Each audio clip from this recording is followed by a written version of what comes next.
Well, let's get the thought of the Labour Party in that and the rest of the day's stories. Joining me now is the Shadow Chief Secretary to the Treasury, Darren Jones. And Darren, it seems pretty clear what we're going to hear from Rishi Sunak in the next couple of days on this. What about the Labour Party? Will you commit to keeping the ban on diesel and petrol cars, new diesel and petrol cars, at 2030?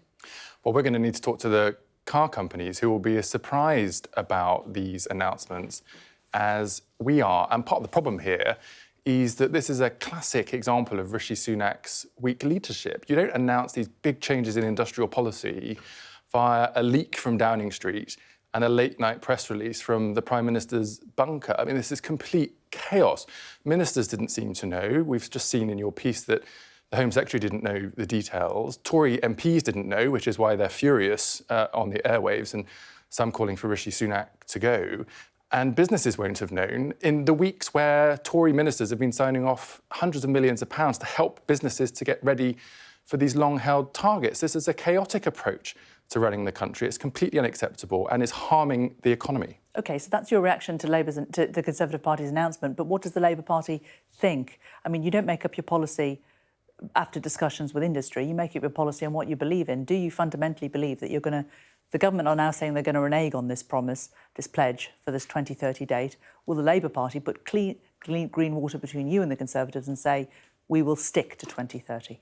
Well, as Keir Starmer's set out, we have long-term economic missions for the country. So we have a very... That's a no. No. It's a very clear direction for the country, for the businesses involved.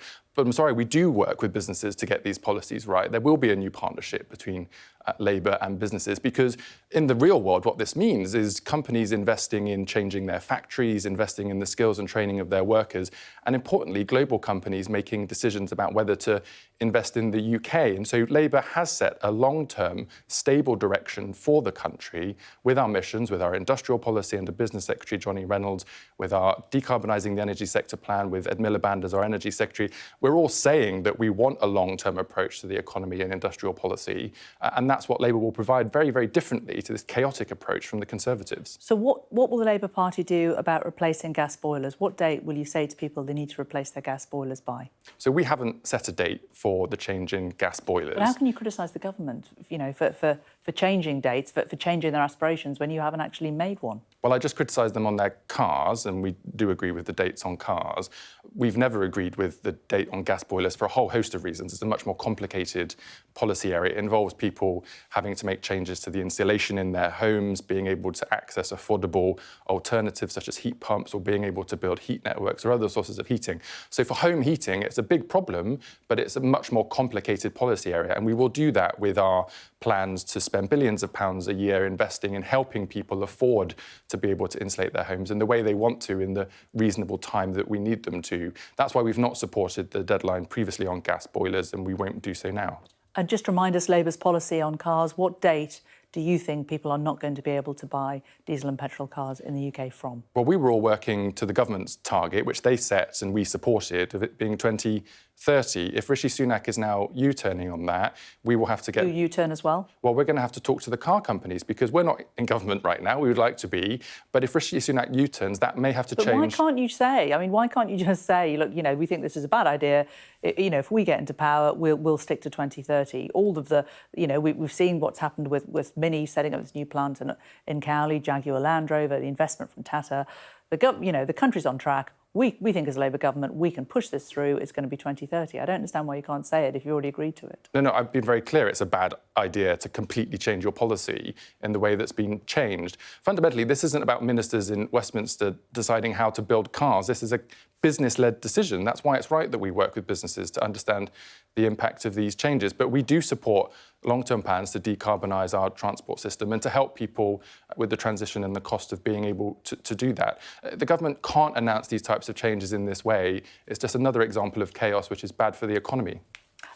Inflation figures out today. Jeremy Hunt says that the plan is working, down to 6.7%. They're on target, he thinks, to half inflation by the end of the year.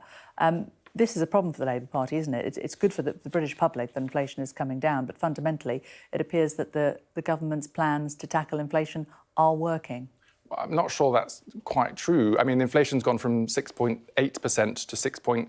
7%. That's a 0.1%. Going in the right direction. Well, but in a very, very tiny number. What that really means for families across the country, though, is the pace of price increases for food, for petrol, for energy are still going up. I mean, we've estimated today in the Labour Party that average household bills will have gone up by £400 a month. So a 0.1% change in the inflation figures doesn't mean very much for families having to spend £400 more a month on their bills. And it's nowhere near the target that Rishi Sunak has promised the country in terms of reducing costs.